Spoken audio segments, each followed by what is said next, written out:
This is the best of VOCM Open Line with Brian Callahan. Of course, Marine Atlantic is on a lot of people's minds, especially whether it's travelers, tourism, food, sustainability. Look, it runs the gamut here on this island. It is an essential service, and someone who knows a lot about Marine Atlantic and the service is a former MP and an MHA for the west coast of Newfoundland for years. Never dealt with this topic a few times, did you, Jerry Byrne? No, I didn't, Brian. Listen, thanks so much for having me on the show. I hope that maybe I might be able to contribute a little bit of not only the history here, but as well to present a little bit of a forecast as to how a good resolution might be able to occur from what's such an important issue for all of us. Well, we are all ears, and we need all hands on deck, no pun intended at all on this one, because we need to understand it, figure it out, and solve it.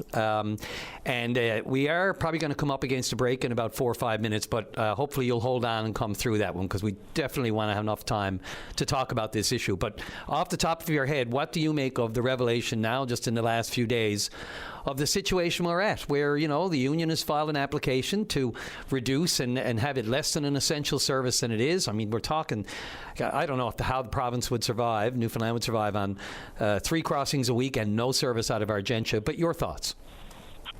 Well, let's start with just the sense that has been sort of captured by the province, by the business community, our leadership of organizations, our political leadership. But let's never forget the anxiety that's in the minds and the souls of the workers, the people who work at Marine Atlantic. Brian, there's absolutely no question in my mind whatsoever that the employees are facing a certain level of anxiety and frustration because they deserve a raise. There is absolutely no question in my mind that the great employees of Marine Atlantic who, you know, just looking at this from a labor market issue, they're a group of people that are in demand, that have great skills. Seafaring is not an easy business. And quite frankly, within a labor shortage environment that we have throughout the entire country, if not the world, especially in our marine industries, I have to say up front, there is absolutely no question in my mind that these employees deserve a wage and benefits increase under the circumstances, and they're facing anxieties just the same as you and I and your listeners are facing anxieties for the economy, for the businesses, for our tourism industry. So let's never forget that whatsoever. Yeah, and it's because, of course, you make a great point that they're sort of getting lost and pushed to the side on this. But if it is an essential service, then they are essential workers, and that's what makes them so important. And you're absolutely right. They should be paid fair dollar and benefits for their work. Absolutely. So we'll be able to get to, just as we continue the conversation, I'll get to sort of a solution for that. But let's look at the history for a second. I'll provide a forecast as to how we provide that reasonable wage increase. We'll let the collective bargaining process itself decide the wage increase. That's fair. I won't comment on that, except to say that there's, you know, a deserved raise under this environment. But let's look at the history here. Is that in 2003, 2004, there was an application that was brought forward by members of the Canadian Marine Officers Union, a union at Marine Atlantic, to have the Canadian Industrial Relations Board, the CIRB, investigate and determine whether or not Marine Atlantic was an essential service. The CIRB, the application that was brought forward by the Marine Atlantic Union was to actually declare it an essential service, but to have the CIRB declare it such that it could be operated in a minimal way or a certain way in the event of a strike or a lockout. The CIRB actually, after hearing all the evidence and all of the presentations and everybody agreeing, including the unions, that Marine Atlantic was an essential service, the CIRB came back and said, yes, it is an essential service. There is unanimous consent to that. But it disagreed with that there could be a reduction in the level of service from the day before a strike. So the CIRB ruled, which is the Labor Court of Canada, it ruled that there can be no reduction whatsoever in services at Marine Atlantic. And Brian, the reason why it ruled that way in the event of a strike or lockout. Sorry. Exactly. The reason why it ruled that way was because of the determinants of mental health. Newfoundlanders and Labradorians, every time there was not only a threat of a strike, but the perception of a strike or the thought of the consequence of a strike, it really did affect our mental health. And so in 2004, the CIRB ruled that Marine Atlantic is an essential service because of the consequence to the economy, but the most significant reason it gave 22 years ago was that it impacted the mental health of every Newfoundlander and Labradorian, causing significant psychological trauma in the written ruling of the CIRB board. So put this in a 2026 context, in a post-COVID world where the determinants of mental health are even better understood today than what they were 22 years ago. I would suggest to you, the union has a legal right to actually challenge the original 2003-2004 decision. They've got a legal right to do that. But I'm not a lawyer, but I would say to you the chances of that decision being overturned, I would not expect that to be successful. And in fact, in 2008, there was a challenge to that original 2004 decision, and it was not successful then either. So I'll put that in a little bit of a perspective for you. Yeah. So going back to that, and I know you were talking about, the mental health. I mean, public health, health and safety were the key buzzwords from the CIRB back in 2004, and the reason for the, if you shall say, essential service and, yes, the right to strike and that sort of thing, but to keep certain parts of this essential with an essential title to them. I'm looking at the Unifor release, and of course they talk about the fact that things have changed dramatically since 2004. I think the words, the right to strike is fundamental. There are outdated conditions that do not reflect current operations. What would those outdated conditions be? Brian, listen, it's above my capacity to be able to anticipate what the union are referring to there. Listen, it's their right to do this. In fact, there was a 2008 challenge to the 2004 ruling that was not successful for administrative or procedural reasons.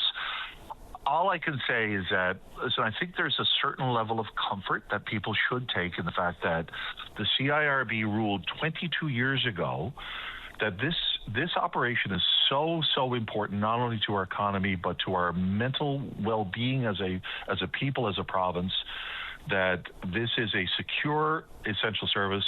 And it rejected the previous unions, the applicants' application at that point in time to say, declare it an essential service, but to reduce the number of crossings on a daily or weekly basis to both Argentia and to Port aux Basques. The Canadian Industrial Relations Board, the highest court of Canada in federal labor law, ruled that no, we accept and agree that it's an essential service, but we don't accept that any reduction in the level of service is warranted. I mean, that was made in a period of pre-COVID, pre-understanding of what supply chains are all about food security, our current understanding of the dilemma of food insecurity that we have in this province. All of these measures were factored in 2020, in 2004. I just personally, don't see how that can change in 2026. So listen, it's their right to advance this as an application to the CIRB.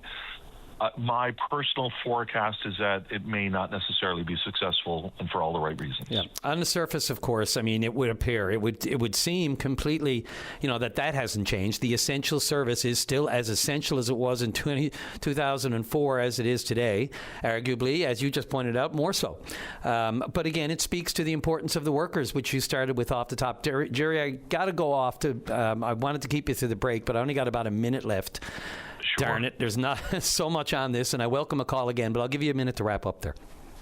So there is a solution, Brian, and the solution is that there is a second national transportation subsidy program above and beyond that was given to Marine Atlantic and given to other ferry operations and bridge operations on the mainland in Quebec that we do not share the benefit of like the mainland does. So Marine Atlantic gets a base subsidy, as do other ferry services and bridges in Atlantic Canada and Eastern Canada. There was a second, almost a year ago to this day, the Carney government announced that 50% of all revenue from the ferry services will be reduced by 50%, and it will be replaced by a federal subsidy. So the second argument, the second anxiety here is that if there is a wage increase, do consumers have to bear the brunt of that wage increase? Well, the answer to that is very quickly. If we had the same as what Eastern Canada got, 50 cents of every dollar in a wage increase to our Marine Atlantic employees will be borne by the government of Canada. Government. Yeah. I have no understanding whatsoever why we as a province opted out of that commercial rate subsidy. I just do not understand that. Topic for another day. Absolutely, and it's been mentioned by the truckers associations before and others, that inequality. That's a great point to leave it on. I'll have a couple of federal ministers, I'm hoping, by the end of the week, and I'll put that question to them. Jerry, always appreciate the experience and the knowledge on this file especially. Please, anytime, give us a shout. You're too kind. Thanks. This is the best of VOCM Open Line. Go to line number 2, and Nicholas Keogh, with CFS, Canadian Federation of Students, NL Chair. You're on the air. Hi, thank you for having me. You're welcome. I wanted to call in to talk about the Board of Regents election that's currently happening. It's an alumni election. There's 41 candidates running for the MUN Board of Regents, which is the financial decision-making body of the university. Yeah, and it's super important for the future. Yeah, I've been kind of watching it peripherally, but go right ahead, Nicholas. I won't interrupt you on this one. Absolutely. So as the Federation, we've been preparing and sending out a questionnaire. So we have 6 questions about a number of topics that students are really passionate about, such as obviously tuition fees, the seeming contraction of the university, public advocacy to government on government funding, as well as divestment from companies complicit in war crimes. So we have a wide range of topics that we've asked all the candidates, or as many as we could. So essentially what we had to do, because their contact information is unfortunately not readily accessible, we found as many emails and contact information as we could. We've sent it out to about 24 of the 41 candidates, and we've received 9 responses so far. And so they're available on our social media, those responses in full. Just 9 out of 41, did you say? Yes. 9 out of 40. Okay. Okay, sorry about that, Nicholas. We do have. Yeah, no, we are though hopeful that we will get a number of more candidates, because we have had conversations with about half the candidates, right, which is pretty good.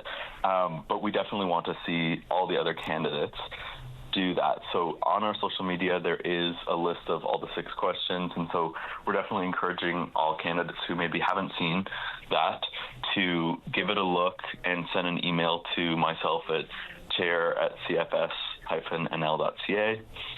But also for voters, I think we all need to come together as alumni of Memorial University, especially at this moment. We need to be electing candidates who are ready to champion a public university that advocates for its funding and that doesn't need to contract. We need to see more funding for education. And so really, I would encourage anybody who's considering voting. Well, I would encourage anybody who's eligible to vote, and I would also encourage them to look at the candidates' responses. I think it's really telling which candidates have responded, and then also what their responses are.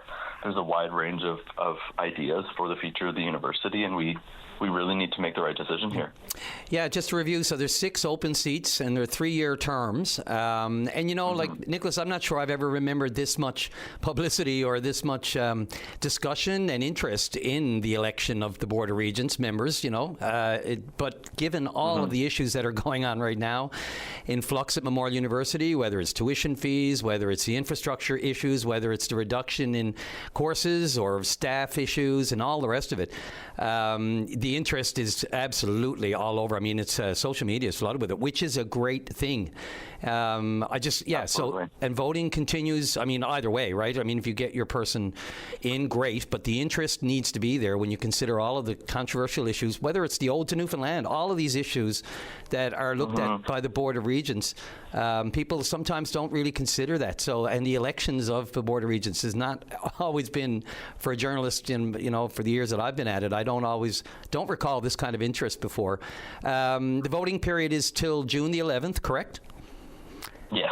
And anyone who received a degree, and this is just for the record, a diploma, applicable certificate from MUN, the Marine Institute, Grenfell campus in Corner Brook, wherever, you're eligible to vote in this, and you can vote for up to 6 candidates, right? Correct, yes. Okay. So, I mean, it needs to be out there. May 13th, the voting opened. June 11th, it closes, 4 p.m. our time. So, yeah, I appreciate you keeping this on the front burner. Not that it, as I said, hasn't already been. It's certainly ubiquitous in its presence, whether it's on social media or in my feed or any like that or any emails I get. So thanks for this. And let's hope you get more responses to the questionnaires too, Nicholas. Absolutely, fingers crossed. Yeah, and keep us posted on anything that might come up. Or do you have anyone you're not going to tell us who you're voting for, are you? Not yet. But will you be supporting someone? Get more responses. Yeah, will you be supporting? I mean, I've made my votes for sure, but as CFS, we are remaining pretty neutral on it, at least until we see the responses to the questionnaire. Yeah, fair enough. Then you get a better gauge of where everyone stands. Yeah, absolutely. Perfect. Nicholas Keogh, chair of the NL side of Canadian Federation of Students. Thanks very much for the call. Important, keep it on the front burner, and to remind everyone who's eligible to vote. You can get involved in this if you care about what happens at MUN, and many of us do. So thanks again. Thank you. This is the best of VOCM Open Line. Let's go to line number 3, and Charlie, you're on the air. Yes, good morning, Brian. Morning, sir. Brian, when you get a certain age, you're your own best entertainment. You know that. Yeah, not for others, but maybe for yourself. Yeah. I got to tell you a couple of quickies. Yeah. I was picking juniper berries to send to. They're making that wine out there in Clark's Beach. Yes. And anyway, I had my pack sack on. I was roaming the country, or I had a pack sack that I took with me, I should say. Anyway, I was roaming the country and looking for berries, and I realized I had no pack sack. So I said, I must have left it aboard the car, right? Right. So anyway, I went back over my trail looking for it and that, and the phone my wife said, sorry, I've lost my pack sack.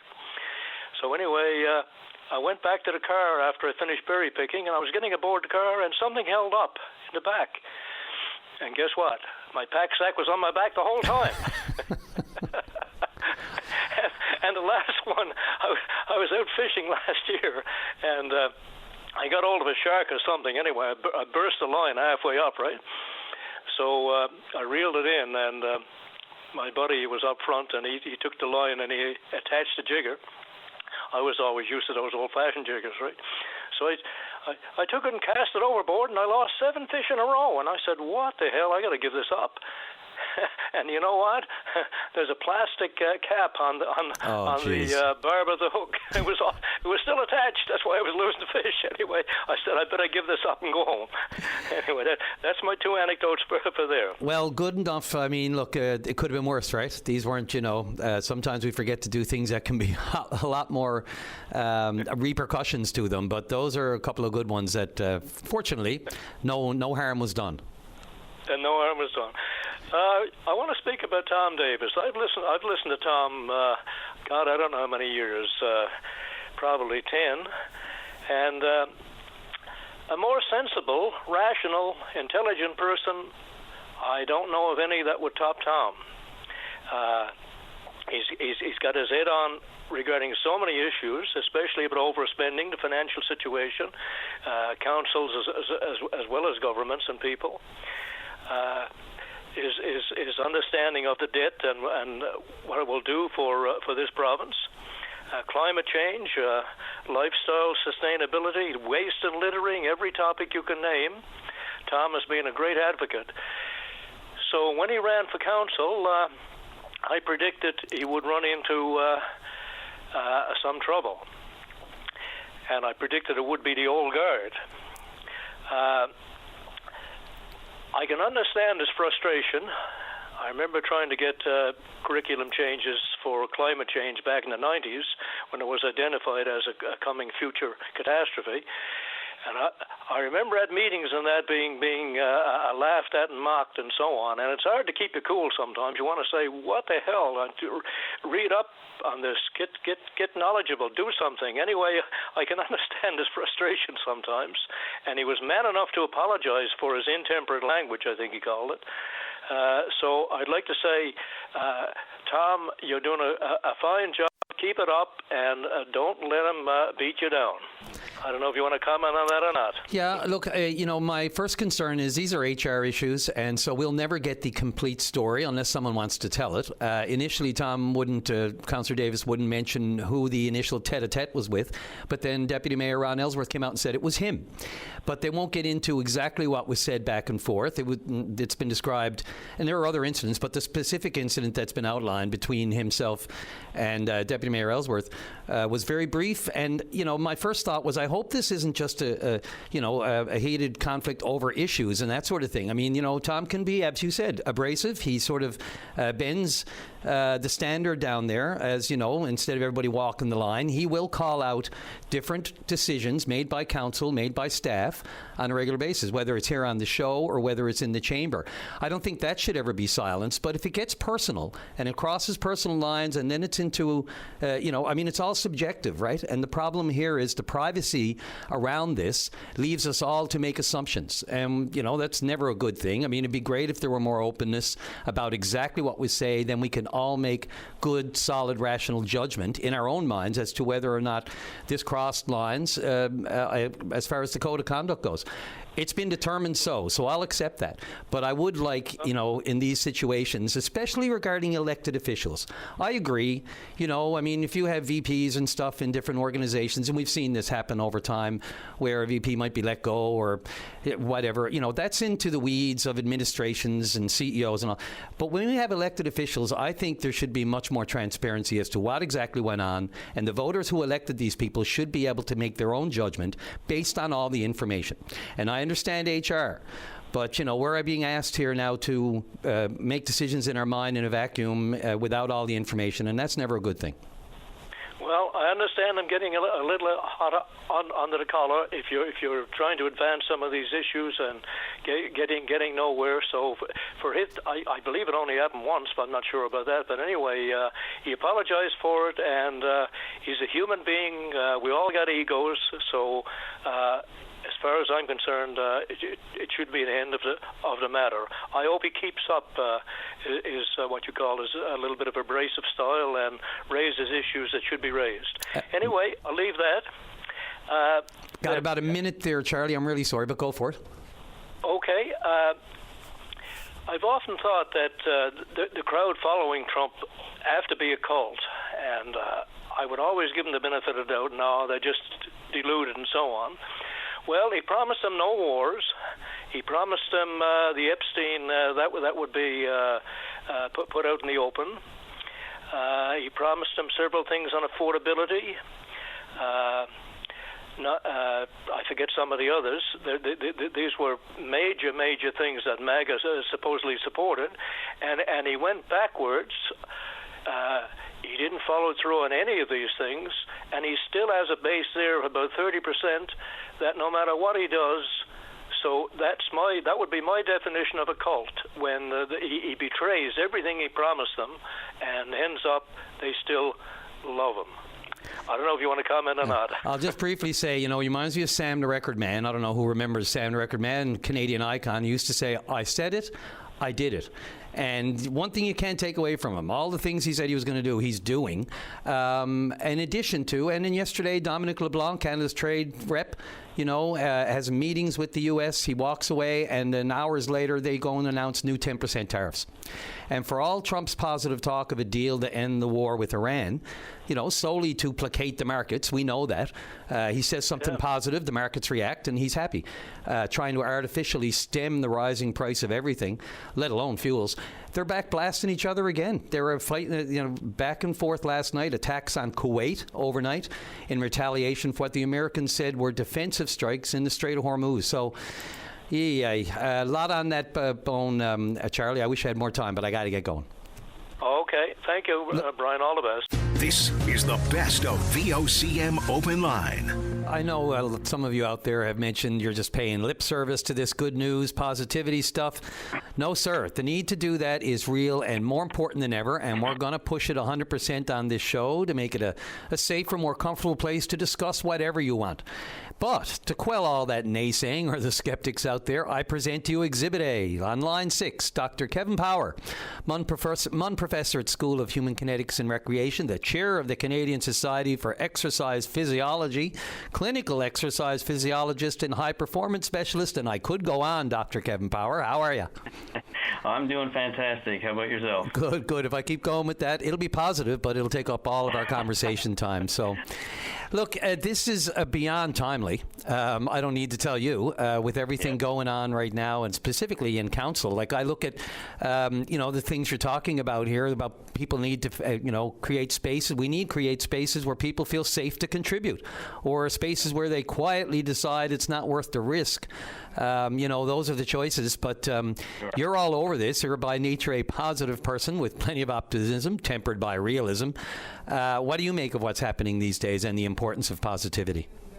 Well, I think first off, I am a very positive person and timely for sure, because I didn't know about your good news segment that you guys are starting, but we're obviously thinking along the same lines, because like you said, if you look at the news, be it local news, national news, or heaven forbid you turn on something like CNN, it's negative, negative, negative, and the sky is falling. And that kind of trains your brain to look for negativity. It completely gets in our psyche, doesn't it?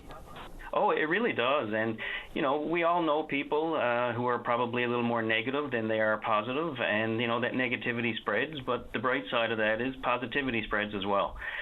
And so, when I wrote the piece, I was thinking obviously more about my work environment, but as you know, it has bigger implications. And the idea essentially is, as academics specifically, we're scientists, and so we're trained to critique everything, even our own work, with the noble idea of trying to make things better. But the reality is, when you're sitting around a board table, in my example around a faculty table, it could be on council, it could be a boardroom, whatever, when new ideas are brought up, they're often met with criticism. It won't work because of this reason, or budget won't allow, or any number of constraints. We've tried it before, it didn't work. And so, in my example, when you think of like a junior member of your team bringing an idea forward and they're met with this criticism, it stifles creativity. What's the likelihood that person is going to speak up again? And so if we just retrain our brain to, and I'm not a rainbows and butterfly person all the time. I work at being positive. No, realism is what you stress here, so. Absolutely. And so, I get frustrated in traffic coming out of Paradise just like anybody else. But, if we retrain our brain to say, put aside the critique, put aside the negativity just for a second, catch yourself doing it, and then think, okay, could this work? Does it go along with the goals of our organization, and how could we make it work? And, and that will, the likelihood of that junior person speaking up again, in my example, is enhanced, and that person feels validated, they feel their ideas are warranted, and it breeds creativity because they're going to bring up ideas again.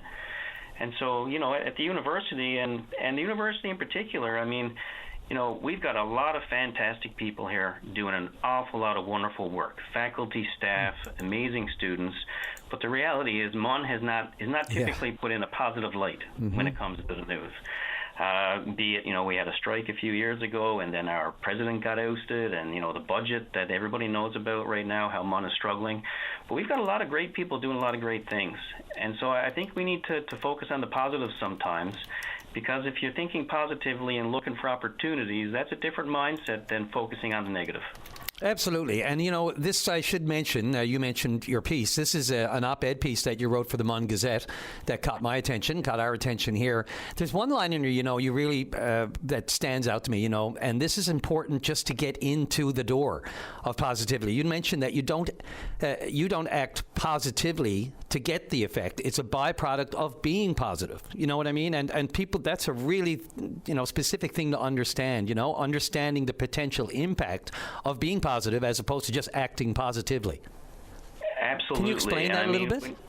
Yeah, sure. I mean, I'm generally a positive person, and if nothing else, I'm sure if my colleagues or students were to describe me, one of the first things they'd say was something along the lines of fun or silly, or my dad jokes I like to think are legendary, but they're probably more annoying than anything. But I'm a positive person, so I'm not saying people got to go out and tell jokes or try to act funny necessarily. It's just being positive and the small things. There's all these adages about finding the silver lining, or it's the little things that count. When you talk about being positive, it doesn't have to be grandiose gestures of taking staff out for a meal once a year. It's the little day-to-day things. Simply saying hello or smiling at someone in the hallway and saying good morning. Those things have a big impact, and probably more than you might think. And, we've probably all experienced that, being on the other side of it, for example. Sometimes you're in a bad mood, someone smiles and says good morning, and all of a sudden the cloud goes away a little bit. So, positivity can be a way of life, and there's a lot of research on this. I mean, I'm a neuroscientist. I study how we move, so I don't study psychology, but I do read a lot about it. And there's one interesting one. This wasn't in the op-ed piece, but it's something called the Tetris effect. So remember that video game Tetris where the blocks fall, right? Yes, so sadly, addiction comes to mind, but not in a serious sense. But go ahead. Well, yes, exactly. So the addiction part, so that people, you play a lot of that game, and there's research that shows that you see these blocks. You see blocks everywhere you look when you're at work or whatever outside the video game. And so the idea is that you train your brain to look for patterns. And so the same thing applies to positive psychology, where you train yourself to look for the positive. And so this really is, I don't study psychology, but as a neuroscientist, I can appreciate that, training the brain to be positive is a real thing. And it takes work, but you can certainly do it. Yeah, look, and I can't help but bring it to the current day and what we're going through. And I mean, people are making the link, the connection in their brains right now with what's going on, whether it was in the House of Assembly, whether it's in municipal politics, currently in St. John's.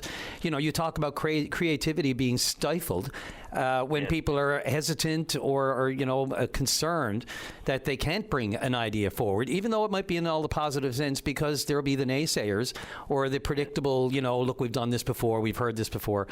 There is the trick, though, of course, the caveat that it needs to be brought forward in a respectful way, and we need to have that. And training the brain, for some people, it can be, depending on what part they are in their life, that would almost need professional intervention for some, because we're so, we're so ingrained in the way we do things, especially when you get up in the 40s and 50s, like me, or I don't want to put you in that category, but you know what I'm saying. I'm there too. I'm 48 in a couple of weeks. I'm right with you. There you go. But yeah, we risk that, the openness to creativity, new ideas, and that sort of thing. So there is a process here, but the dismissal or the negativity that can be just with a general idea to try something new, that just puts us back, right? It's one step forward, two steps back. It does. And, I'm not saying you can't be critical. I mean, we should be critical, but critical in a respectful way where we're trying to look at the positive as well. So, I mean, in politics, we need critics. We need the opposition to be critical, to be looking at things. And in my work, we need to be critical of ideas. But critical doesn't mean negative. Those are two different things. Right.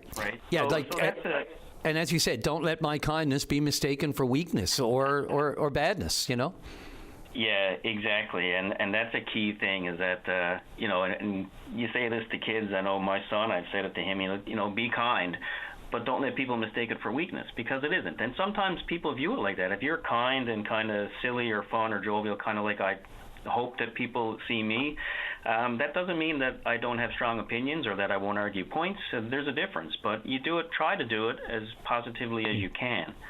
Right. One of the, I guess, positive things to come out of all of the negativity these days is the fact that we are, people like yourself are bringing this issue, the importance of positivity, to the fore. I don't think it would even be an issue if it wasn't so toxic right now in society in general. You cannot say the wrong word or it doesn't matter what you say sometimes now. It gets a dismissal as negativity. So, if you want to look at a bright side to all the negativity we are going through, it's how people are seeing the importance of the positivity, if that makes any sense to people out there.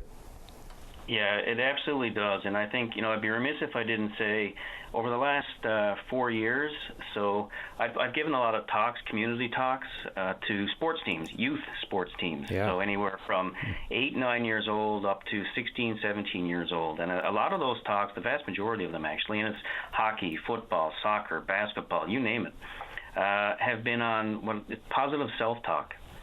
And the idea there is, I tell the kids, the young people, I tell them, most of us have an inner dialogue. And I say that the person you talk to most in your life is yourself. And so the idea is that you speak positively to yourself, to try not to be too hard on yourself. And, that wasn't in the piece that I wrote, but that's, I think, where it starts, is that you got to be positive with yourself. And, when I coached a lot of teams, and I don't know if you watch the show Ted Lasso or not. I'm familiar, not a lot, but I am familiar. Hard not to be. Yep. I don't think I'm that positive necessarily, but a couple of the kids and parents did call me Ted, and I do have some Ted Lasso gifts.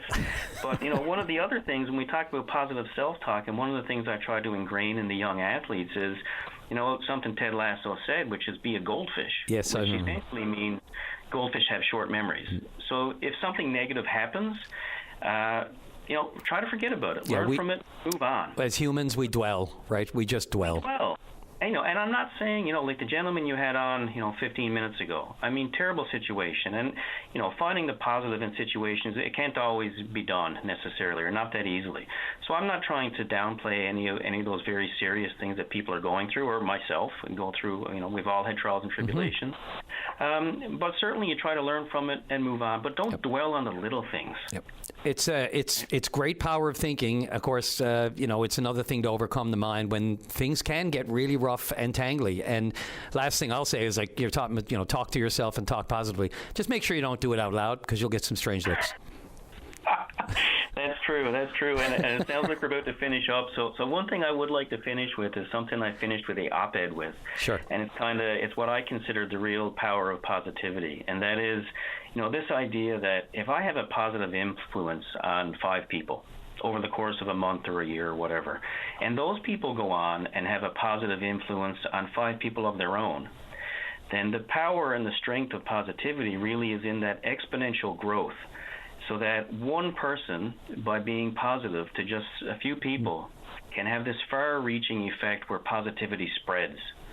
And, and I don't think that's not grandiose thinking. It's not, I don't think I'm out there. This is real, and I've seen it. It has. And I think if we all strive to do a little bit of that, or think about it a little more patience with our friends, colleagues, and ourselves, I think that you can change your brain to have a little more positive outlook on life, and in work, in the classroom, the clinic, whatever, to facilitate creativity and make your work environment and your home life a little more positive. Yeah, if those just 5 people, in a year, it's an exponential power, That's absolutely true, because they're probably going to pass it on. And not only that, be selfish. It can make you feel better. And then that positivity, even if you don't say anything, people can feel it from you. So this is such a great conversation. I'm glad you made time for the program. And I have a feeling, since you know that we are on the positivity push here, we'd like to have you back semi-regularly if you're up for it. Listen, you let me know and I'll be here. That's great. Dr. Kevin Power right there with the MUN of School of Human Kinetics, of course, and Recreation. And I won't go into the resume again because we'll be over time, but thanks again for everything and the op-ed.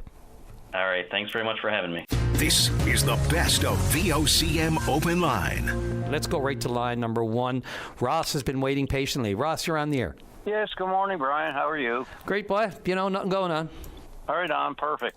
I'd like to speak about this moose fencing program we have on the go. Yes, sir. Yeah. So according to what I'm hearing, the clear cutting, away from the road is the most important thing of that. The visibility people are having, and by the clear cutting, back, it makes it safer for driving. It gives you a chance to brake or whatever. According to what they're saying, the fencing is expensive. The animal underpass or overpass is quite expensive. Now, I got something on my mind, but I'm going to tell you, in the spring of the year, the moose are coming to the road because of the salt. It's like a salt lick. If you got a cabin up in the country, you want to see moose, you put out a salt lick, you'll see one. That's right. All right, so, okay. So our highways are attracting the moose because of the salt. Now, this time of the year, the female cows from last year are having their young. So they're banishing their last year's calves. So we have a lot of moose now out on the road because they don't know where to go. It's the first time they haven't had their mom. They're going around. They don't have a clue. And this is why in the spring and this time of the year you see a lot of moose on the road. Mm-hmm. Or by the road because they don't know where to do what to do. Now, I also heard that the Department of Wildlife increased the moose licenses by well over 1,000 moose licenses this year. Correct. Which is great. Now, I would like to make a proposal, and there's going to be a lot of negative people talking about it, but thank God the Dr. Pryor right? You took the words. Positive, right? Took the words right out of my Ross. We have to be able to speak about these things and for positive repercussions. Yes. Go ahead. Exactly. So why don't we have a spring moose hunt? Now, I'll give you an example. If we took the Trans-Canada Highway from St. John's to Port aux Basques and went from St. John's to Goobies, one section, Goobies to Gander another, Gander to Deer Lake, and Deer Lake to Port aux Basques. 1 mile back from the Trans-Canada on both sides, the 1,000 licenses they added to all of our hunting areas, put those 1,000 licenses into a highway moose license, and you have either A, B, C, or D. And I'd be willing to bet that 1,000 Newfoundlanders with 1,000 guns will eliminate a lot of the problem we have with the moose on our highway. Now, that being said, the benefit of that is that's the time of the year that the moose are out close to the road, so you're going to get a chance to do that. Second thing is you're going to be getting the moose taken away in the traffic area on the highway. Thirdly, you're going to knock down the population because this is the time of the year that people start traveling and the most travel happens. And fourthly, you could put a fresh moose steak on the barbecue. Now, what will be wrong with that? Like you're actually solving 2 or 3 problems in the one time. The last one, I'm all over. Throw that on the barbie. All over. I know. Yeah. The other part, automatically, people are going to worry about more guns, more gunfire, a shooting gallery along the highways. You have people now every now and then just stop and just stick the barrel out the window and take a shot, which is highly dangerous, unsafe, illegal, you name it. There would have to be some kind of a learning curve and some kind of you'd have to shut down sections of the highway, if you ask me, because we got people parked all along the highway. Now, look, I don't want to be negative to your ideas. This is the whole point, right? I'm just saying the quiet parts out loud that people are thinking, just the risks of this, safety-wise. But look, the intent is makes sense. I mean, let's get them while they're. Yep. Yeah, it'd be a wonderful thing. It'd be a wonderful thing. And the biggest complaint you're going to get about this is people are going to say, well, it's too hot. It's too hot. The temperature is too hot. Well, I'm a very avid moose hunter. My suggestion is to those people is skin the moose when you get them, because the most important thing is that your meat cools down. Yep. sprinkle pepper over your meat and wrap it in cheesecloth so you got clean when you get back to the road. And it was within a mile of the Trans-Canada. Anybody can get their moose out. It's not going to spoil. So, yeah. Well, but that's an idea. Like we have a spring black bear hunt. Sure. Right? We have a fall moose hunt, and people hunt along the Trans-Canada in different areas. Well, Ross, like I said, this is exactly the forum for these ideas. You shouldn't be, shot down, no pun intended, for, trying to throw out a different idea, an idea that might very well contribute to the problem we have. Because, listen, the horrific nature of these vehicle accidents, there's a little bit of blame on all sides. But look, I appreciate the call. I appreciate the idea, and the culinary and your culinary culinary exploits and suggestions. And I welcome another call anytime in the future on this one. And I'm curious to see how many people will latch on and see what they think of it. Yeah, I'd be curious, too, to see, if people would support that. Like myself, yesterday morning I left to go to St. John's. I lived on the Burin Peninsula. I never turned on the highway, and I didn't know nothing when I seen this moose turn sideways. If he didn't turn sideways, I'd had an accident myself. Yeah, goes up the spine. Ross, I got to get off to the break. But look, no problem. Thanks very much, Brian. Appreciate it very much, and I hope we get a good response on this one. This is the best of VOCM Open Line with Brian Callahan. Let's go to line number 2, and Jim Parsons, the Liberal MHA for Corner Brook, you're on the air. Hey, Brian, how you doing? Pretty good. Today, the sun is shining. I am in positive mode. It is a big difference from Monday, here in St. John's anyway. Yeah, I should never assume. What's it doing right out in your neck of the woods right now? Well, actually, I'm still in St. John's. Oh, you're sometime. Yeah, of course, we wrapped up the house yesterday evening, right. And luckily, I'll get to go home this evening, and enjoy summer in the best coast. Absolutely, yeah, and you'll get to go home and travel across the province. But there are people who have trouble doing that, especially when they're in health crisis. You had a private member's bill this week introduced in the House of Assembly to expand financial support for loved ones in this situation. Did you want to expand on that a bit? Yeah. Actually, it was a petition that I brought forward. Sorry. Yes. Sorry. Yeah. And yes, it was regarding. I had a constituent whose wife was sent to St. John's by air ambulance, and of course he followed her in. Her doctor had provided a note saying that her husband was required to provide to make decisions for her. Right. She was drugged, in severe pain, and that kind of thing. But he was denied any claim under the MTAP program because they told him, well, if they needed his feedback, they could just telephone him. He didn't have to be there. It brings a big. Yeah, okay. That's wrong. It brings up. They were in there. She was in there for 2 weeks. Brutal. Yep. And and I think that anyone who lives outside of St. John's area has had to travel into the health sciences for treatment, for some kind of specialized medical treatment. It's nothing new to us, of course, in other parts of the province, and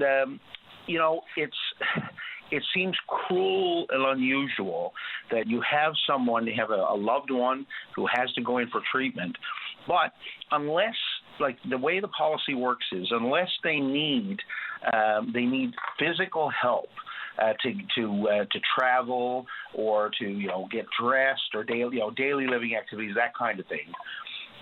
If they're medevaced in and you follow them in, and they're in the inpatient setting, there is no assistance, financial assistance for these loved ones to be at the bedside and support a person who is in a strange environment undergoing a really rough period in their life, right?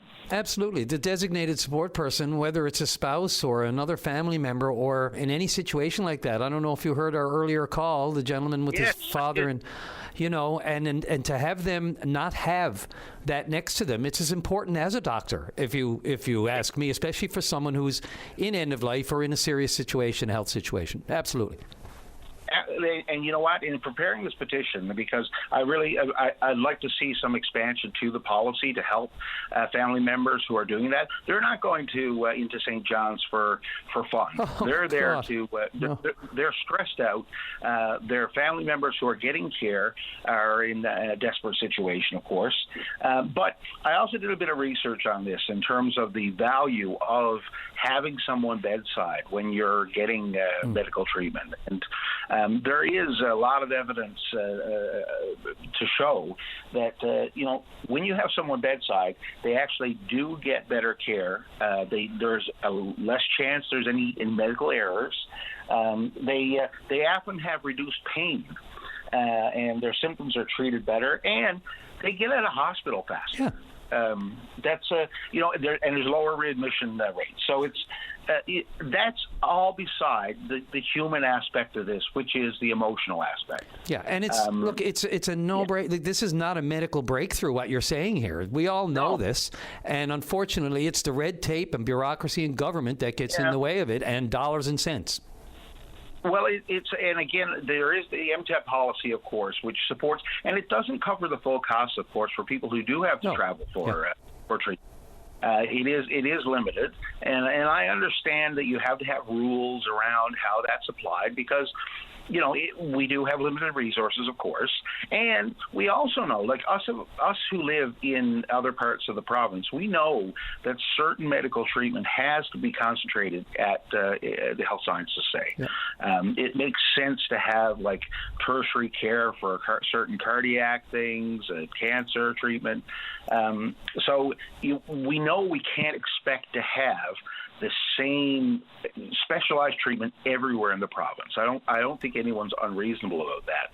But to make it equitable for the people who live, and I'm in a community that has a brand new hospital. It does have a lot of services. It does have recently cancer treatment started last fall, radiation treatment. But still, for a lot of things, people have to go into St. John's, and it's something that we need to make people whole about, or at least close to whole. And part of that is having a loved one at their bedside. And what jumps out at me, Jim, in your petition and in what you're talking about here today is the phone call. It's like, oh yeah, we can let you know by phone. Look, that completely goes against. Look, designated support persons, they're part of the care team. They're considered part of that's the whole purpose of this. It's a designated position. You sign the paper. You're the person who can make decisions, as you said, when the other person is not capable of doing it. And they differ, as they say, from regular visitors. This is part of the care team. And a phone call, not going to do it. Not going to cut it. If that's the fallback, we have lots of work to do yet. Well, I'm thinking about that gentleman you were talking to earlier, whose father was in care at health sciences, and not being able to connect at that really stressful time in your life. That's just terrible. And I think we need to make sure that we can accommodate that just morally as a society. I think that's important. Jim, I could not agree more. And these important phone calls, they're crucial. So I appreciate the petition. I appreciate the phone call. Again, keeping this so important and top of the list of things that we have on our plate, which are many. I also invite you, just because it's right at the news time, to give me a shout back if you want to talk Marine Atlantic anytime. Oh, will do. Thank you very much. You're welcome. Thanks for taking the call. This is the best of VOCM Open Line. Let's go to line number 4, and Charles, you're on the air. Brian, how are you? I'm doing okay. Probably a little better than you today, I would imagine. How are you? Nerves are gone. Yeah. But like my father's 94. He's been in the health science since Monday. And he's in emergency. He's on the end of life, according to the doctors. And we can't go visit because every time we do, there's emergencies coming in. So where he's in the hallway, we can't even really talk to him. And they can only let so many people in there in emerge, right, with everything going on. Yes. And like once the ambulance are coming in, like we're in the queue that we're in down there, is that we got to move every time they come in. So we really can't spend any time with them. I've been there and done exactly this, Charles, with my father a few years ago, and it happened just before COVID. And whatever happened, I was able to get in there with him, and then they sort of locked me in there. And I was okay with that. It was me and Dad just in a corner of Emerge with our own little space for about 7 hours before they moved him upstairs. So, I mean, at least there was that. The importance of being next to someone, your loved one, your father, especially at end of lifetime, that is just as critical as it gets. So there's no exception. There's no way anyone could be there next to him? Family member? No, because like I said, like once we go in, like there's nowhere to sit. There, like by the side of his bed, and or the gurney he's on. And then once they come in with patients, we got to move so they can get back and forth. Right? Like it's ridiculous. Like. And so, are they working on an alternative? I mean, is it are they telling you they're looking for a bed upstairs? Are they looking for alternate place to properly give him the decency and the dignity of a place to be personally alone with his family at this time? They're not really telling us nothing. All they say is we're trying to place him, but like that's ridiculous. Like for 3 days for a man his age, right? Do you have like a single contact with someone there? I mean, I know when I was there, at least I had, there's so many people coming and going, and they're off shift, they're on shift. Then there's Emerge doctor, and then that changes. But I had a cell phone number, thank God, that I could at least, because communication, Charles, the only thing worse than this is not knowing what's going on. Yes, and that's a problem. We got no communication with him. There's no one set to talk to us. Is it, I don't want to add too personally, but, is it just normal end of life? Does he, and I hate to say normal, but are there other extenuating circumstances? Is he aware of what's going on himself? No, he's not aware of nothing. Okay, so is sedation or just in another sort of state? He's just off to himself. There's no medications that I know of. Is he alert, awake, and that sort of thing? Are they able to tell you? Because I guess you wouldn't know. You're not there. Yeah, I was there yesterday with him, and I'm going again today. But he was awake, but he didn't know me. He didn't know who I was, and the conversation, he couldn't talk really. Yeah, my father had a couple of complications that caused delirium and that sort of thing, so he wasn't really aware of his surroundings while he was in the emergency department either. So I don't know if that's a good thing or bad thing. You know what they say, sometimes it's not a bad thing, only because he wouldn't probably fully appreciate the desperate situation everyone was in, including his family, and that's the last thing you want on their mind when, as hard as the situation as they may be in that end of life, it's just horrible. Yes, it is, and like his wife, my mother, she's in a long-term care. She got dementia. Like we're going through a lot. And this is what families go through, and we rely and depend on the healthcare system to somehow, have the proper, processes in place to help a family deal with end of life for their parents. Every family goes through this at some point. Where's your mom right now? What facility is she, if you don't mind me asking? She's in Chancellor Park. Okay.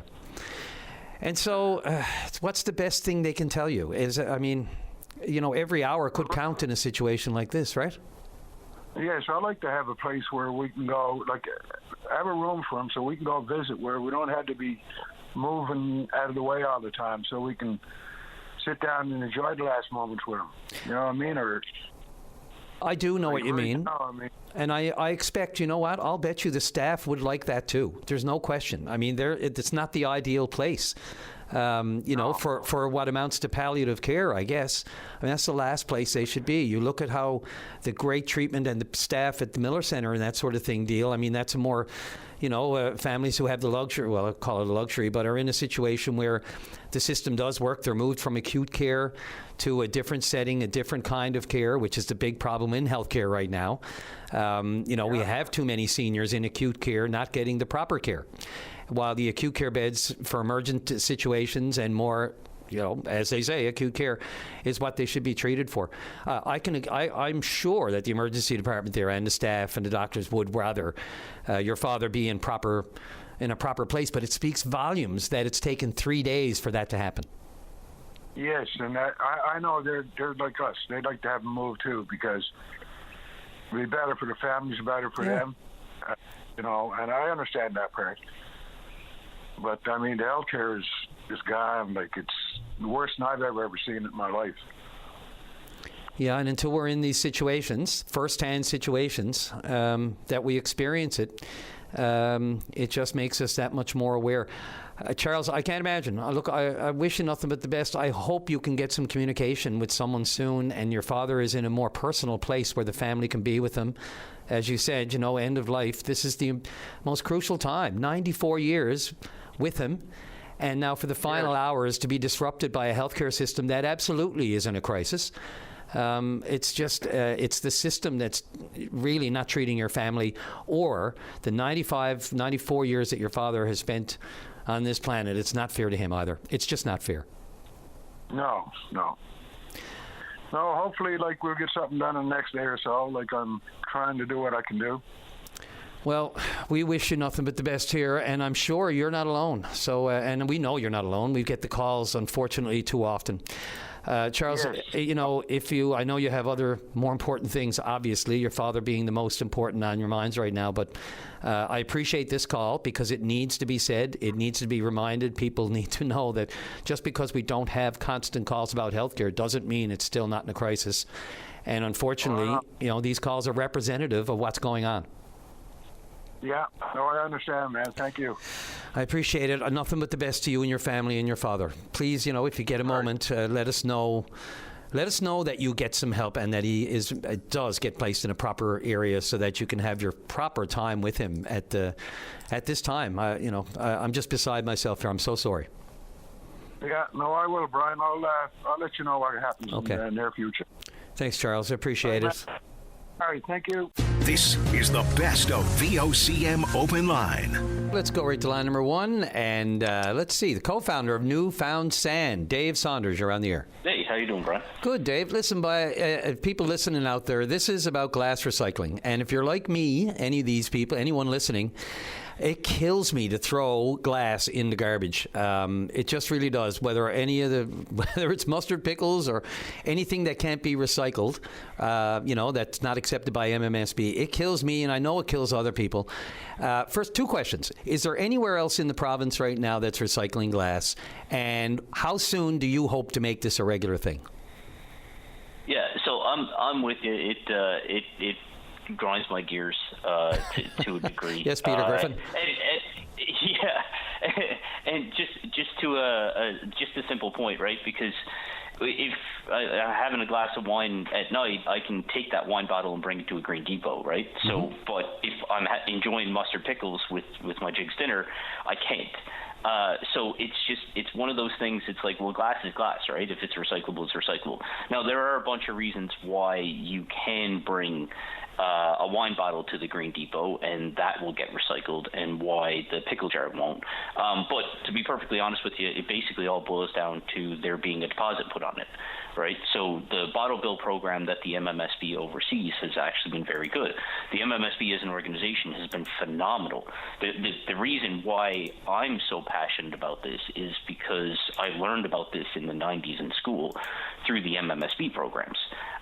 So they've kind of cultivated a culture where this is possible. But the challenge that we're experiencing right now is that we're the only jurisdiction in Canada that does not recycle household glass. That the pickle jars, the jam jars, and those kinds of things. And what we realized was that we have a piece of equipment that can turn it back into sand, which can be used for any infrastructure project in the community. So when we talk about circular economies and rethinking waste, the glass is the perfect example of how this can go to really bolster community resilience in the new circular economy through our cooperative. So that's really what we're trying to push here. The challenge of us becoming a provincial program is basically just capital investment and building the credibility to be able to do that.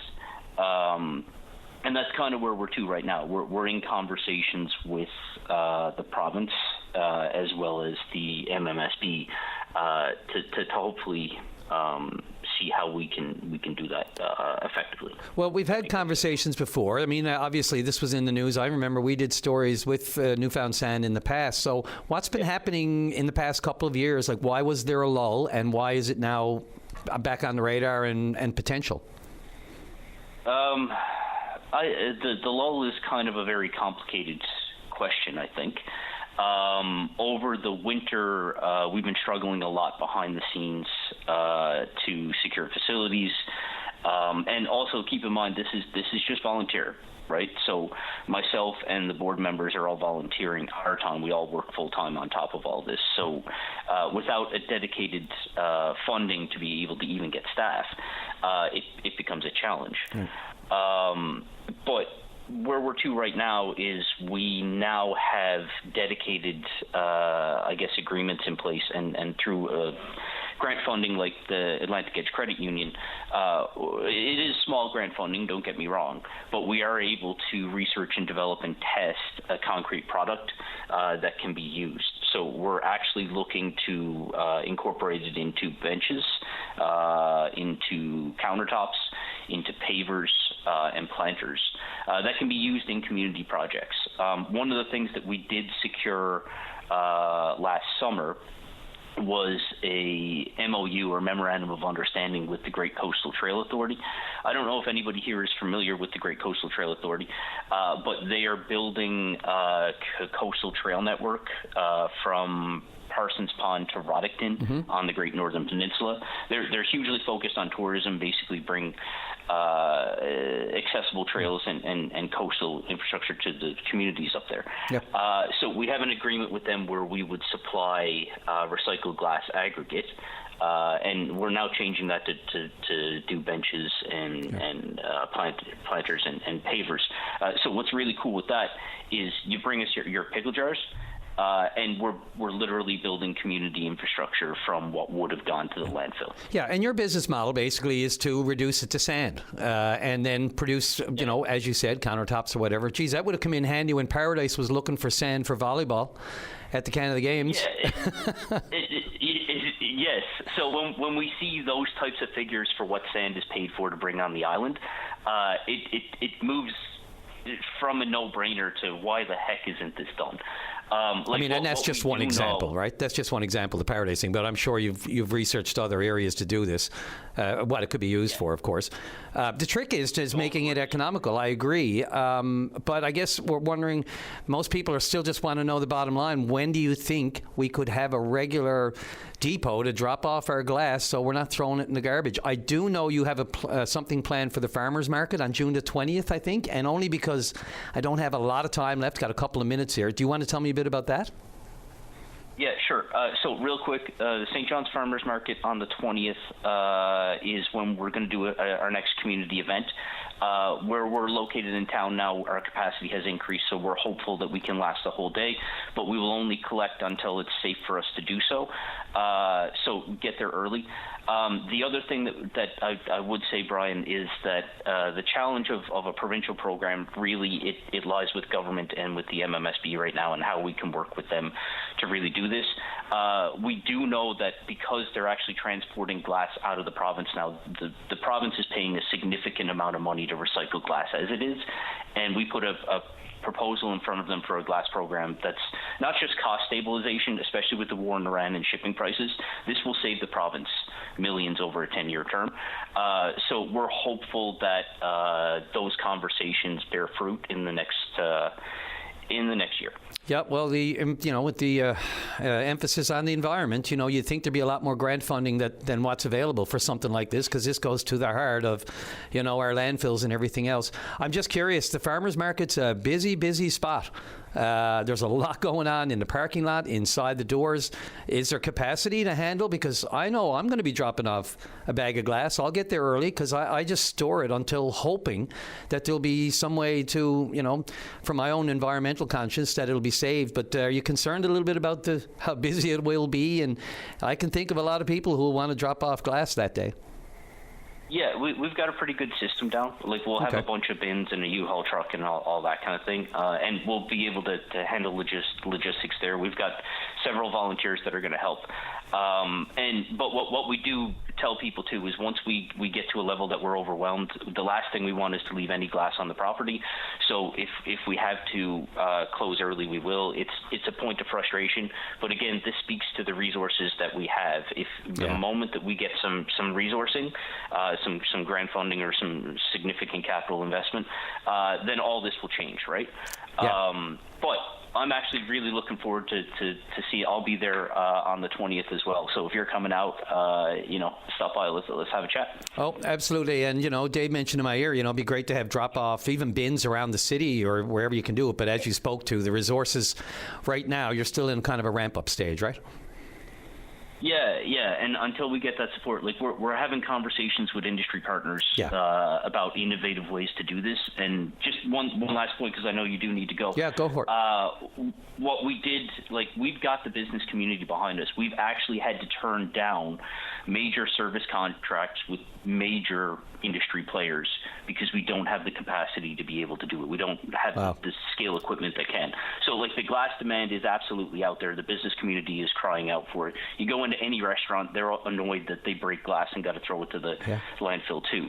So, like, once we get that scale, we'll be able to service the community need relatively quickly. We just need that investment. Yeah, this is one of those things nobody disagrees with. So let's get it going.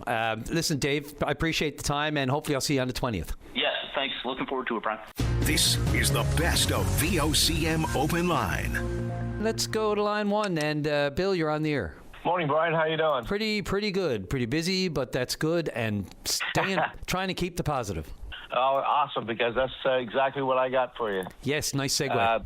And I thank you for replying to my email, by the way. I much appreciate that. I do my best. I'm glad you said that, Bill. That's unsolicited because I get emails, so many here, right? And I want to do them justice to so many people call and even things they don't want to get on the air. And I will read them and I'll get back to everybody as quick as I can. So if you're hearing that, thank you, Bill. I appreciate it. Oh, no worries. Yeah, just about our project that we had started 3 years ago. It's a sports recognition project of Bay St. George. Yeah. My son was home and came out for a skate with us, and he looked around the rink and he said he didn't see anything on the sports, not even hockey in the rink. It was more or less like an empty building, just an ice surface. So let's do something about it. And this at Stephenville Dome, right? Yeah, that's right. Yep. And so he said, let's start a Facebook page and see how that goes. So we did that, and it just went overwhelming success to it. It was just amazing how people approached it. Because on our site, we keep politics, religion, and any kind of BS out of it altogether. It's strictly sports, athletes' achievements from the local area, and which, as you know, without newspapers anymore, they don't get recognized like they used to. No, I remember the good old days of the Telegram in the 90s, and we had a sports department that was as big as the newsroom. That was big as the news department. The likes, the likes of greats like Robin Short and John Brown and Brendan McCarthy and, even Rosie Mullally, who's over at the NTV now, and Mark Dwyer, and what a sports department we had. I know I'm going to miss people, but we were all over that, whether it was harness racing out in the Ghouls, or whether it was the West Coast leagues or the minor hockey, minor baseball. We did our best to just, resources aren't there anymore to do it, unfortunately. And, in the age of social media, we do rely on people to let us know, unfortunately, what's going on. We used to be able to hunt it out like sports reporters and go and cover things. But times have changed, and I miss newspapers too. The Daily News was in our family, and that was a tough one for us, tough pill for us to swallow in the mid-'80s. Yeah, for sure. And so after the Facebook page took off, we decided, well, let's do something at the rink. And normally when you go to the rinks, you'll see, memorabilia pictures and trophies and that of hockey and stuff like that. But Stephen said to me, he said, Dad, he said, there's other sports in the area that are not being recognized as well, and they have no place to showcase any of their athletes or articles or what their club did or whatever. So he said, let's do something at the Dome. So we approached the town, and the town was very receptive to it. So then I started, and as of today, we have 21 different sports recognized, and they each have their own section. We have 12 plaques up of people from Bay St. George in Newfoundland Sports Hall of Fames. We have banners hanging for our retired numbers. We have banners hanging for people like Kristen Coos, who's in the International Ball Hockey Hall of Fame, Chris Pittman, who was drafted by the Nordiques, Katarina Roxon, who's five-time, and Katarina Roxon, five-time Paralympian. And we also, because this is a volunteer project, the sponsors that have made generous donations to us, we have a section at the Dome with their personal names or company names or whatever they wanted to put up. So we're honoring them as well for their sponsorship. And as we're talking, I'm looking at a video of just browsing around the Stephenville Dome with all of the said banners that you're talking about. I'm looking at Katarina Roxon's right now, and Chris Pittman, as you said. And so, on your BSG, Bay St. George Sport Recreation page on Facebook, anybody can see that. It's great. It takes you right through the Dome to show you the good work you've already done. Fantastic. Yeah, it's a lot of. It's very gratifying too, Brian, because a lot of people that are away that never seen their father or their grandfathers in any of the activities they were involved. Because just recently, Terry Hayward, who was a local boxer here in 1971, was a junior welterweight champion of Canada, and his daughter was, I guess, browsing our page and came across his picture, and she wrote, said, "That's my dad," so proud. It's so good, good. Gives me the good ones. Gives me those good feels. Yeah, and I get a lot of that because a lot of pictures were and articles were just put aside, and nobody could see them, and it was kind of just a family thing. But now this kind of helps make the people proud of their parents or their grandparents or whoever, or daughters and sons. So it's a very worthwhile project. Really significant, Bill. You can walk into a sports arena, and you could walk into any sports arena and not know, necessarily to decipher from one or the other. But you walk into the Dome now, and you know where you are. And the people who have, represented the area so proudly and so well on sports and any other endeavors like that related to sport in the Bay St. George area, right there on display, and it just singles it out. Now you know you're in your home Dome. Yeah, exactly. It's I just can't get over how good this makes me feel, and my son and my wife. The three of us are in cahoots, you could say, for doing this project. But and I'd like to thank all the people that helped us so far along the way. Stephen and Heidi and yourself. Look, dare I say, it makes you feel positive. Yeah, definitely does. It brightens your day, especially when people text you and say thank you and that sort of thing. And it gets overwhelming sometimes. Yep, the people who take the moment to appreciate it and send that appreciation, because it is a labor of love. It's not like you wouldn't do it without the thanks and the gratitude, but we don't do those things for that. The people who are in it for all the right reasons don't do it for those reasons. They do it for the reasons you've done it, and for the feeling it gives you. There's nothing wrong with that either. A little bit of that we could all use. Yeah. Oh, for sure. Like I say, and I invite everybody to come up. There's no admission to come in to the stadium to look in, and you walk around the walking track. It's all around the walking track. And I'm in the last part of the project right now, which is identifying hockey through the years in Bay St. George. And I've started from 1945, and I'm working my way. I'm working my way up to present day. So there's pictures and articles there from when the base was here, when they had the first rink. a team from St. George's that used to take a bus to Cornbrook to play hockey in 1958. There's all kinds of stuff. It's amazing. Yeah, it's it'll amazing. touch so many people, right? All the tentacles of the relatives and everything else. Bill, like it's a true labor of love. Absolutely. I think that would be apt way to describe it, hey? Oh yeah, for sure. It's for Stephen got me into it, and he said, "Well, you're not doing nothing. You're retired." So yeah, well, it's a lovely way to be. But boy, if you're doing this kind of work in your retirement days, then geez, that's a blessing in disguise. That's a blessing in itself, right there. Yeah. So right now, like with the 21 different sports recognized, there's an average of about 30 to 35 articles or pictures in each section. So we're well over 600, almost 700 articles and pictures and that around the stadium. Wow. So it touches, there's stories there that people didn't know. Yep. What happened. Like they didn't know that Psyche Bennett in 1933 won a road race in Grand Falls. That sort of stuff. It's unreal. And otherwise, you'd have to go searching it up. So good on you. Good on all of you.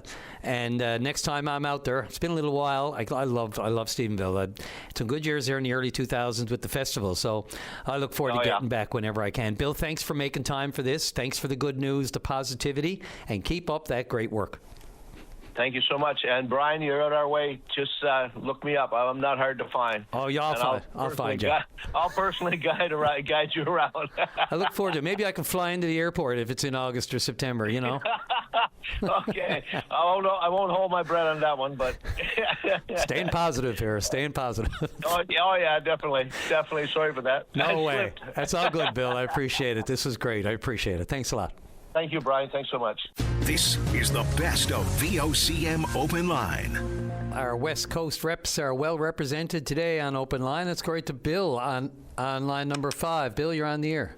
Yes, Brian. Mr. Bill Gorman, calling from Kippens. Yes, I was just saying, I saw your name there, and I know the Port-au-Port Peninsula is your backyard, Kippens specifically. Great swimming down there, by the way, if I do may say so myself. But you're calling on support for the veterans, and you got a couple of books out there, so you know a little bit what you're talking about. Go right ahead. Yes, I'm just calling, just looking to see if we can get some of our veterans from the Port-au-Port Peninsula, that's it, also including Stephenville Crossing and Kippens, in the magazine, the latest magazine of 2025, Veteran Service and Recognition book. Right. And I'm trying to get contact with the president, Janice Boone, or the person in charge of, I guess, putting information in about our veterans in their book, Brenda Pender. And she's got her email address and everything here, but I tried contacting her, but there's no response. Have you tried just the Legion itself? They have full contacts, of course, and they'd be certainly a one-stop for that. Just the veterans, the Royal Canadian Legion Command, even, or? Yeah, no, I haven't, but I haven't contacted our local Legion, branch 35, Stephenville. Yeah, I guess that would be a good first start, just to, if you're having any trouble with communication, that's all.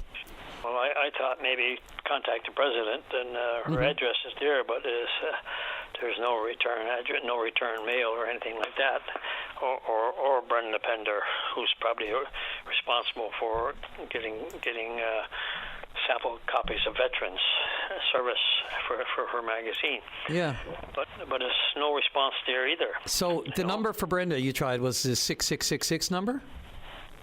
No, Brenda Pender is no telephone number. It's just an email address. So I thought that might be good too. Okay. But I sent her an email and wondering how I can do this or put information about our local veterans from the Port-au-Port Peninsula and the Stephenville area in her magazine. But I have no contact, no return address from neither one of them, the president or the local Brenda Pender. You might want to try that number. This is a number that I've had here, and these are this is the Royal Canadian Legion, the provincial command, based in Mount Pearl, Commonwealth Avenue.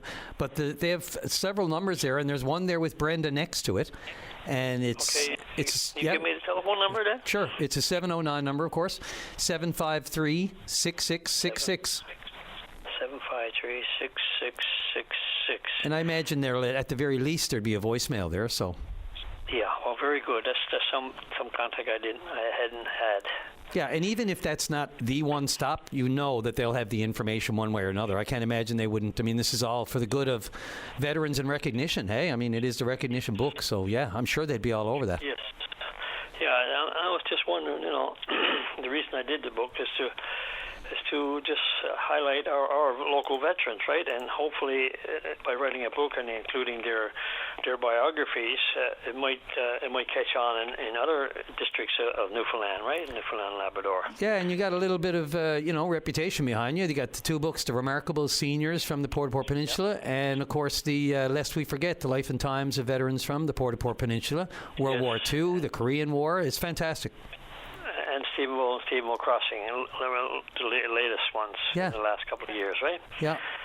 But like I said, I'm just curious because there's so much that's unknown about our veterans, and lately discovered when I did those books, like knowing that there was 20 veterans, World War I and II veterans on our peninsula, the Port-au-Port Peninsula, and that had no headstones to mark their graves.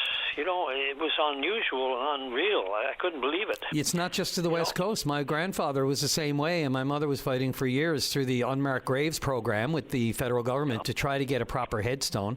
We never really got anywhere, and so she took it on herself, and we did get a nice marker for him. But it's an issue, and of course, it's been brought, as you said.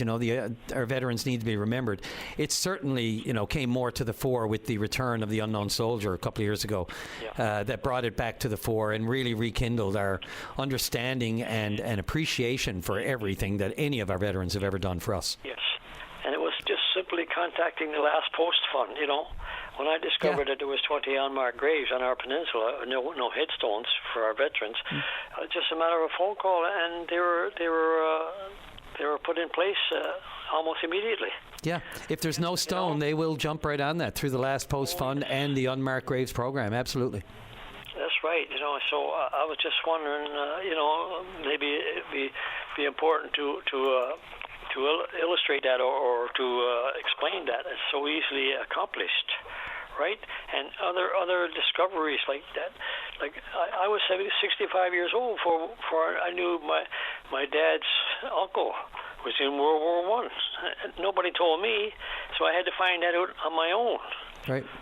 As my grandfather was as well. World War I for Newfoundland Regiment.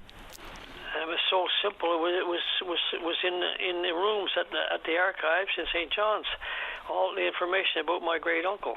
And I don't know why I wasn't told. I guess my dad wasn't told either.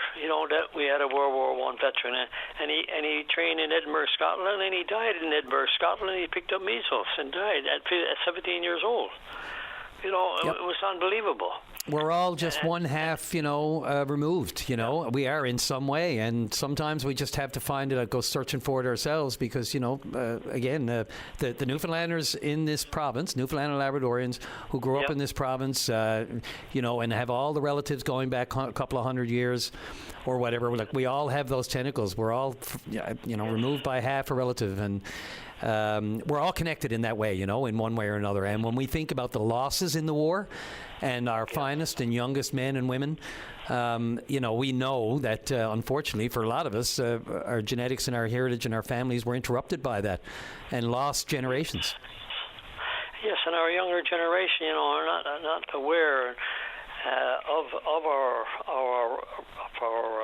participation in the wars, and the family relations and the connections, So this would be another way to illustrate that and to inform our family members of through magazines and through this one in particular now, as latest on the horizon, the Newfoundland and Labrador Royal Canadian 2025 Veteran Service Recognition. So now they're looking for contributions for the 2026 service and recognition book.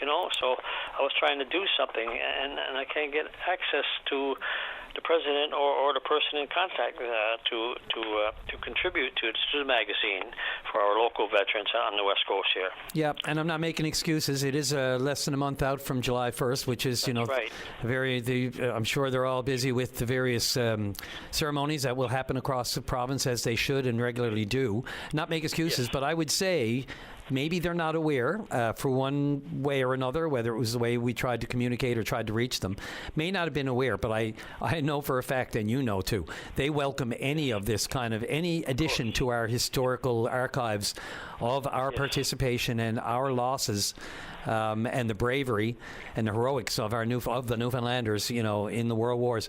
That needs to be recognized. They're all over that too. So let me know, Bill, if you have any luck with that number. If not, we'll find another way to contact. I mean, there's over almost 250 veterans just from the Port-au-Port Peninsula, World War I and II in Korea. And there's so much information that's not disclosed to the family members, right? Yep, and you're willing to take it on, and I hope they recognize that. I'm sure they'll get back to you. And once again, just because the time, I got to get going to a break. But if you have any luck with that, that's great. If you don't, let me know as well, and we'll find another way to contact them, because they're not as elusive as government. I can assure you of that. No. I'll use that telephone number there to see if I can contact Brenda Pender. Yeah. Let me know if let me know if you have any luck. This is the best of VOCM Open Line with Brian Callahan. Let's go right to Gerard on line 3. Gerard, I only got a few minutes, but I hope that's enough time to get your point. Okay, Brian, I see that you do only have a few minutes. Anyway, I want to thank MHA Jim Parsons for putting forward the petition. This has been on the go since October. My wife was medevac to St. John's Port, not 2 weeks, 41 days. Ugh. At the time, she was on many hard drugs, and I'm talking about methadone, fentanyl, Dilaudid, morphine. For the most part, she didn't know she was in the world. The doctor told us, the specialist gave us a note stating that I should be there to make decisions right up until 3 days before she left of the 41 days. She finally was lucid and able to speak to us and that sort of stuff. We thought that, myself and my daughter thought that she was going to die. When it came to cost, hotel, meals, that sort of stuff, I probably ran in the area of about $5,000. People need to know, if you're not on the Avalon Peninsula, this is the kind of thing that you're going to face in taking your loved one to St. John's. I'll just add, because I know you only got a short period of time, my brother-in-law went in St. John's 2 years ago with his wife. Within 18 days of a visit, was only supposed to be a visit to the Health Science Center, she passed away in there. And again, he went through the same process and got nothing back from medical transportation assistance. They expect you to leave your loved one alone and let them take care of themselves, even when they were in the state that my wife was in. Gerard, it's not enough that you have to deal with that and put all your attention to the person that you've been a life partner with. And that should be nothing other. There should be nothing else on your mind, concern and stress and worry in those situations, because all the members of the House of Assembly will go through this if they haven't already gone through it. I wish I had more time. I will say I am sincerely sorry for what you're going through. And what this has brought on your family, like the financial thing on top of everything else. It's completely wrong, unnecessary. And hats off to Jim, as you said, for the petition.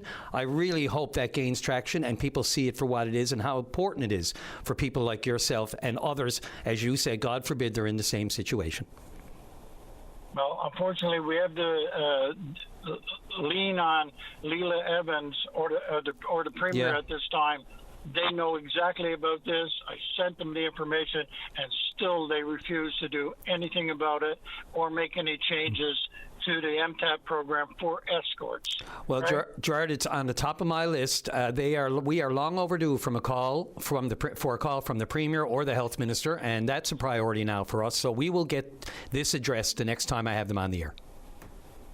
I sure thank you for that, Brian. And I appreciate your call for following up on this one, and good luck with your situation. I can't imagine, but you have all my sincerity and thoughts across the board. Thank you again, sir. Take care, sir. Thank you. Good luck. Okay, in the vein of positivity, we will try, but there are realities that we're all going through here, and they need to be addressed too. And we will do that again tomorrow on Open Line and the rest of the week and for the foreseeable future. Thank goodness for that. Thanks again, everyone, for your calls, your emails. I'll get to all the emails. We got a couple of days, big things coming up on the weekend that I will plug as we keep going. Drive safely, everyone. Arrive alive. VOCM cares.